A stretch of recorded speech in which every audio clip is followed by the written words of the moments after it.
The numbers m, n, p, and q are different, and each is equal to one of the numbers 1, 2, 3, 6, or 12. If this long string of algebra is true, what is the value of p? Okay, there are 4 different variables, and each of them could be any of these 5 different values. That is so much to keep up with. How about we jump right to try answers? I'll start in the middle. How about 3? So I'm saying p equals 3. So let's just go down the line and see if p equals 3, what's the value of the other variables? 2m would be equal to 3.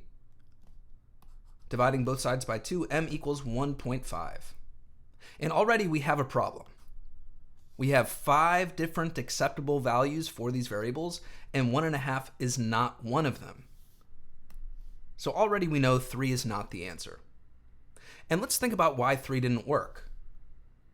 Looks like it didn't work because it's not a multiple of 2, so we ran into trouble when we dealt with the 2m.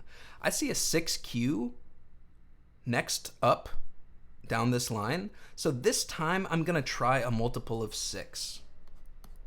How about p equals 6? Okay, so 2m equals 6.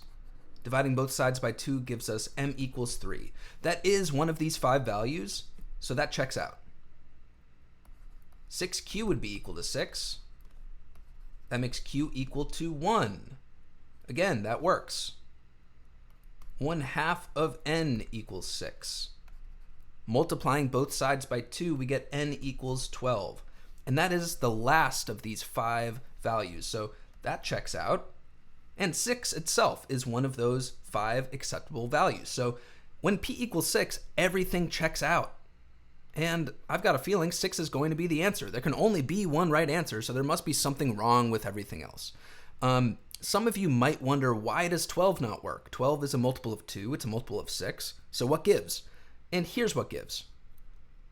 If p equals 12, then n would be equal to 24, and 24 is not one of these 5 acceptable values, so 12 does not work. The answer is C.